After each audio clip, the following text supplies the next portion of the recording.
नमस्कार, हस्तक्षेप में आपका स्वागत है। मैं हूं अमलेंदु उपाध्याय। देश में राजनीतिक गतिविधियां शुरू हो गई हैं और लोकसभा चुनाव की तैयारियां शुरू हो गई हैं। सत्ता पक्ष और विपक्ष की तरफ से अपनी अपनी तैयारियां जारी हैं।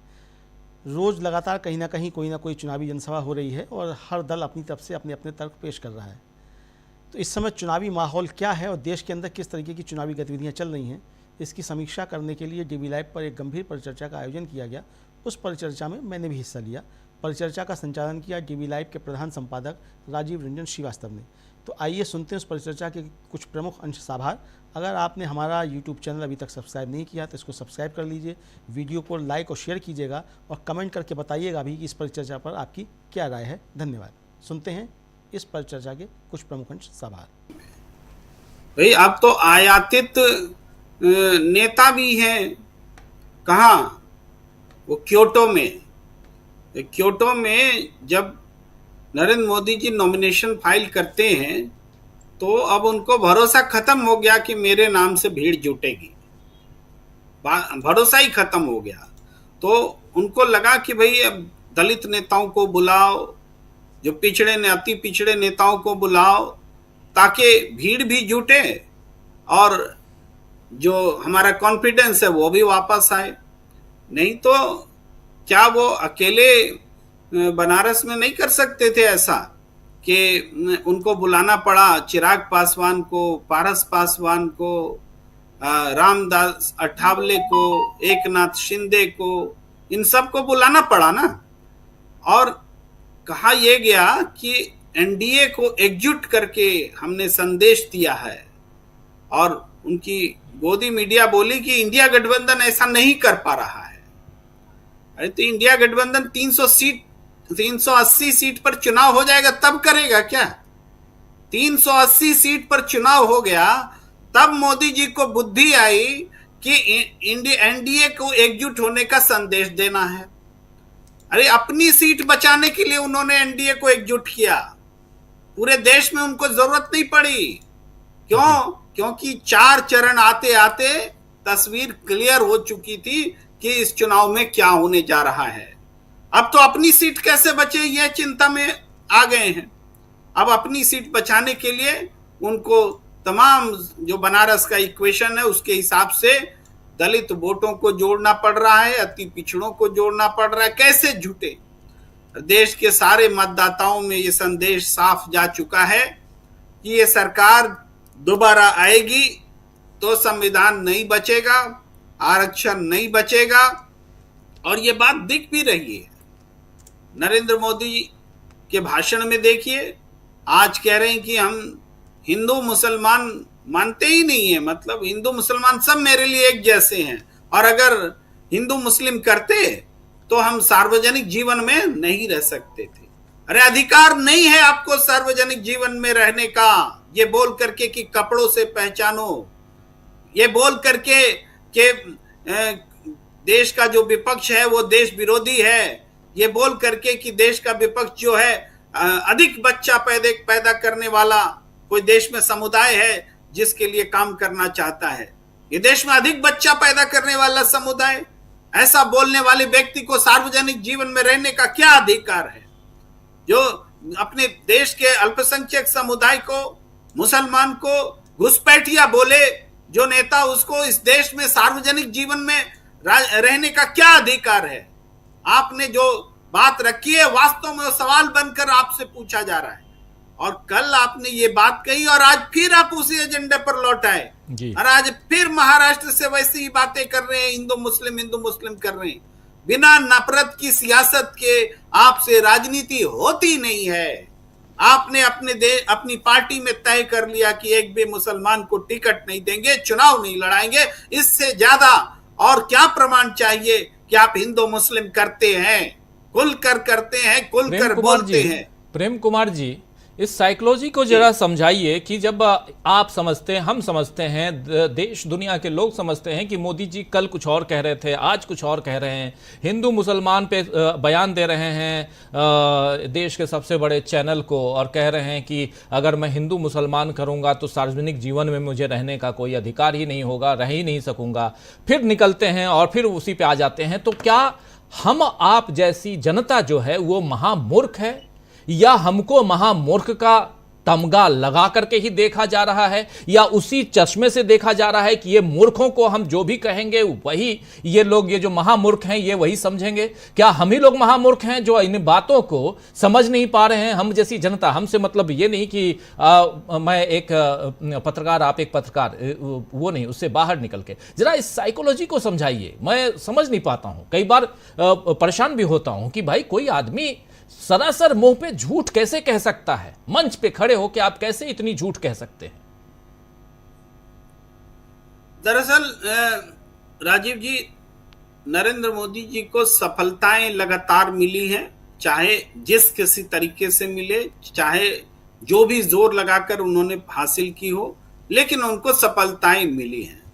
तो ये सफलता का नशा है कि वो अंबानी अडानी पर भी वो टिप्पणी करते हैं जिस मोर्चे पर विपक्ष सबसे ज्यादा हमलावर है, वहां सीधे यू टर्न लेते हैं और एक ऐसी बात कह जाते हैं जिसको कि जो पचता नहीं है। हमें विश्वास नहीं होता है कि नरेंद्र मोदी ऐसा कैसे कह सकते हैं कि अंबानी अडानी बोरे में भरकर काला धन भाई राहुल गांधी और कांग्रेस को ले जाकर के दे रहे हैं। ये बात तो पचती ही नहीं है। तो उसी तरीके से ये बात भी नहीं पच रही कि हिंदू मुसलमान वो नहीं करते। अब बात है कि फिर ऐसा कह क्यों रही? क्या जनता को बेवकूफ समझ रखा है? भाई जनता को तो बेवकूफ नीतीश कुमार ने भी नहीं समझा है, लेकिन नीतीश कुमार जिस मनोदशा से गुजर रहे हैं उसको जनता समझ रही है और वही रोग लग गया है इनको भी। ये समान किस्म की बीमारी है कि कब क्या बोल रहे हैं इनको पता नहीं चल रहा है। एक दिन बोलते हैं, दूसरे दिन फील्ड से गायब, फिर कल कुछ बोलते हैं, आज कुछ और बोलते हैं। इसको आप ये कह सकते हैं रणनीतिक कौशल नहीं। ये ऐसा समय जब आदमी आत्मघाती कदम उठाता है जिसको पता नहीं चलता हम क्या करें। हताश होना जिसको बोलते हैं, हताश होने पर कोई क्या व्यवहार करेगा आप आकलन कर सकते हैं क्या? हताश होने पर व्यक्ति ऐसा ही आचरण करता है कि एक दिन बोले कि हिंदू मुसलमान हम नहीं करते और दूसरे दिन फिर से हिंदू मुसलमान पर उतर आता है। इस मनोदशा को हताश होना बोलते हैं, इस मनोदशा को वो बीमारी बोलते हैं जिससे नीतीश कुमार जी गुजर रहे हैं। ये इस अवस्था में वो आ चुके हैं और इससे ज्यादा मुझे नहीं लगता कि टिप्पणी करने की आवश्यकता है। जी जी जी जी, बिल्कुल उस मनोदशा को ये देखिए, जो बाकी के 3 पेज है उसमें भी कुछ नया नहीं होगा। उसकी गति तीव्रता थोड़ी कम बेसी हो सकती है और हमें जो लग रहा है जिस तरीके से चुनाव आगे बढ़ रहा है और बैकफायर कर रहा है, भारतीय जनता पार्टी के हर स्टेप बैकफायर कर रहे हैं। जैसे आपने बिहार का उदाहरण दिया, बिहार में वाकई बहुत गुस्सा है, नीतीश कुमार के प्रति भी है और नीतीश कुमार को खिलौना वाला कमल फूल देने वालों के प्रति भी है। तो ये गुस्सा साफ तौर पर है, कार्यकर्ता स्तर पर है। पहले तो लोक जनशक्ति पार्टी और बीजेपी और जेडीयू के बीच में लग रही थी, लेकिन अब बीजेपी जेडीयू में भी है जिसका बुरा परिणाम चुनाव में दिखेगा। और हम तो कह ही रहे हैं कि अलायंस तो कोई भी स्कोर करता नहीं दिख रहा है, अब बीजेपी भी स्कोर नहीं कर पाएगी आगे, ये हालात बनते दिख रहे हैं। उत्तर प्रदेश में देखिए जो बाकी सीटें हैं, इसका एक उदाहरण से आपको अभी हम बताएं।